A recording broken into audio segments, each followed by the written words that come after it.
অনেকের বাবা মারা গিয়েছে, ঘরের মধ্যে ঝুলিয়ে রেখেছেন বাবার ছবি। অনেকের দাদা মারিয়ে গিয়েছে, ঘরের মধ্যে ঝুলিয়ে রেখেছেন দাদার ছবি।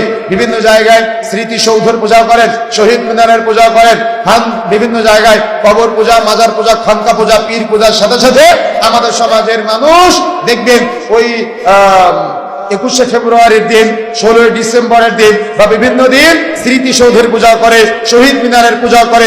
আপনার ছেলেরাই করে এগুলা। তাহলে আপনার ছেলে কি শিরিক বুঝে? আপনার ছেলে কি তাওহীদ বুঝে? যদি বুঝতো তাহলে কি খাম্বার পূজা করে? আপনার ছেলেটা আবার বোঝে যে এই ওই অমুক হিন্দুতে এসে কত বোকা, ও একটা হাত পাওয়ালা মূর্তির সামনে ও বাতাসা নিয়ে যায়, জিলাপি নিয়ে যায়, ফুল নিয়ে যায়, মূর্তির সামনে সাজদা দেয়। আরে ভাই, আপনি ওটা বললেন, এখানে বাড়িতে এসে 16ই ডিসেম্বরের দিন, 21শে ফেব্রুয়ারির দিন আপনি কি করতেছেন? ওই যে 3টা খাম্বা, শহীদ মিনার, ওই যে স্মৃতিসৌধ, আপনি তার সামনে গিয়ে 1 মিনিট নীরবতা পালন করতেছেন, আপনি তার সামনে গিয়ে ফুল চড়াচ্ছেন। এটা কি শিরিক না?